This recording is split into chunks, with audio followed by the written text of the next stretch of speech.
Hey everybody, today I've got another gouache tutorial for you and I will show you how to paint this landscape. I'm going to use Winsor & Newton Designer's gouache and I'm going to paint in my Hahnemühle 100% cotton watercolor sketchbook, and I'm just gonna add a few paints to my very dirty palette. So you can see that I added in some white and just some essential colors like an ultramarine blue and a cool red tone. And you can see that I'm sketching my subject and everything. So we have kind of the grass at the bottom, then we have the tree on the left, and we also have a moon because it's gonna be a night scene. And you can kind of plan your tree however you want. This is gonna make the painting stage a lot easier afterwards. Sometimes I take the time to do a sketch, sometimes I head right into painting. It really depends on how I'm feeling and what I'm going for. This time we're doing a sketch, also because we are using water-soluble gouache, so it is a good idea to kind of paint the background first. You will see that in a second. So now I am mixing the color for the background, and it is mostly red, blue, and black. I think on camera it looks a little bit black, but it is a dark purple tone. And I just like to add some black to it to make it even darker, but I don't want to use the black because we're gonna use the black later on. So this is just a very dark color. You could use a dark blue, a dark purple tone, whatever you like. And I'm filling the background here and painting around our subjects. This doesn't have to be perfect because we're gonna fill in the tree and the moon and everything later. But I mean, the more precise you are here, the easier your job is gonna be later on. So I am trying to be somewhat precise with this, if that makes any sense. And I'm just coloring in all of the background. If you're using acrylic paint or acrylic gouache, this would not be necessary to paint around the subject, but with water-soluble gouache, this is gonna make our life easier. Now I'm using the black, which is, now we have the advantage that the background is not completely black because we can add in another darker layer, and I'm just painting a few bushes. This is the black straight out of the tube, the darkest color that you can get with gouache. Keep in mind that the dark colors dry lighter with gouache and the lighter colors dry darker. So overall, you're gonna lose a lot of the contrast, which makes an interesting look. I personally really like that, but it's just something to keep in mind. So if there's a lot of contrast right now between the black and the dark background, we're gonna lose some of that later. So I always opt for make your paintings add more contrast than you think it will need overall, because you're gonna lose some of it. So you can see here that I'm really painting with this black tone straight out of the tube. This is the darkest portion of our painting, and it's just a little add-on to the background that makes it a little bit more interesting. You could also skip that if you don't want to add too many details. And now I have this teal tone. If you want to mix a teal tone, of course, use blue and green and add in a lot of white in that case, because this is a very pastel kind of tone that I'm adding here. I really like teal. That's it's my favorite color essentially. So I try to add it into as many paintings as possible, and I often use it instead of green. In this case, it works really well because this is a night scene, so everything is a little bit more bluish. And if you have a bluer version of green, it's gonna be a teal or turquoise tone. So I feel like this works really well with this night scene.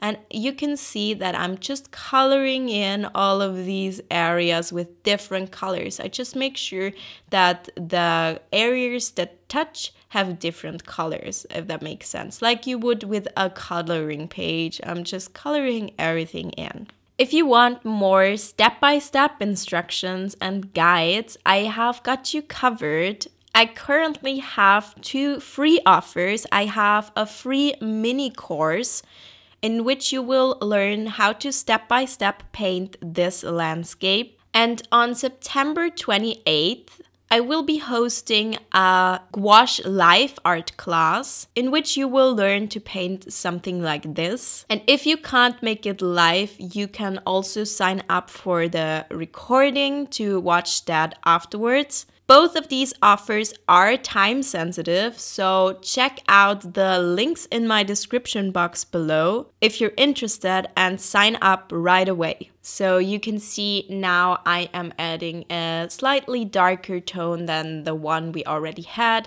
And in order to get different tones, I just made mixes with a little bit more blue and some mixes with a little bit more green or more yellow. So we have some cooler and some warmer shades.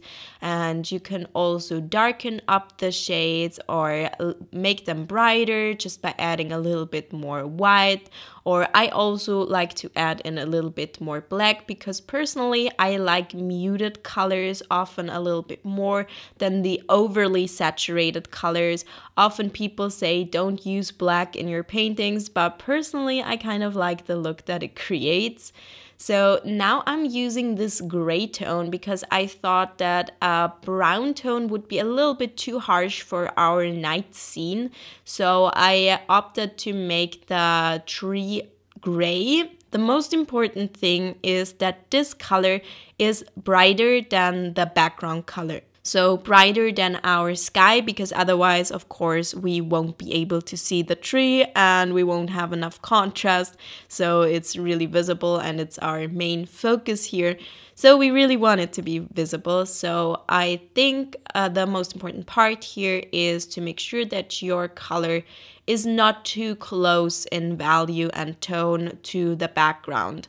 So I have different gray colors, as you can see, brighter versions, warmer, cooler versions.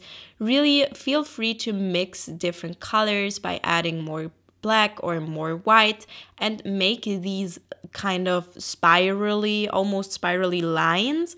I think this adds a lot to the tree. It adds a fun texture, makes it look a little bit more interesting, and I just really like the look of this. And what I did is basically make these lines and add in more and more where I thought that it kind of needed it. And then I forced myself to quit so I wouldn't go overboard. And now I'm using again a teal color, but this time it's a little bit more on the green side, and I'm using that for the grass kind of in our foreground. I also decided to add a little bunny. I thought that it would add a little touch, make it look a little bit more fun and interesting. And I also painted these sparkles, kind of like fireflies. So I painted them closer to the ground because fireflies, I assume, don't fly up as high. And also we're gonna have stars in the sky, so I didn't want them to compete with the fireflies. And then I added in some grass. I mean, this is optional. If you want to do that, you can add even more details by doing that and just add a little line of grass over there. I think later on I decided to blend that in a little bit. And yeah, now I'm blending that in. And I also have a few grass details in the foreground. If you want to add them, it might add a little bit more detail to your painting. And now I'm mixing my color for the moon. This is mostly white with a little touch of yellow, so it's a little bit warmer. And I am just trying to fill it in as precisely as I can. Take your time with this because these are the things that are kind of the hardest with gouache to paint with lighter tones on top of darker ones because we're going slightly over the edges of what we had sketched. So really take your time with this. And then I added in stars. So we have some of these sparkly ones and some that are just dots. and I kind of spread them out, but not too evenly. I kind of prefer them to be in groups and then just a few stars spread throughout. I think that looks a little bit better versus spreading them out completely in the same, with the same spacing and everything. And I also added a few details to our bunny. He now has eyes and he kind of glows from the moonlight. And I added in some more details to our fireflies, just a white dot in the middle of the yellow dots, and I kind of fixed little bits here and there, but we are mostly done with our painting at this point. I just thought that it needed a few more details on the tree. Try to not go too much overboard. I think I left it at a good stage in the end. And this is how the finished painting turned out. Again, check out my free resources that are linked in the description box below, and feel free to also check out all of my paid courses. You will learn a lot in those and take your art skills to the next level. I really hope that you enjoyed this video, and if you did so, please give it a thumbs up and subscribe to my channel, and I'll see you again next time. Goodbye!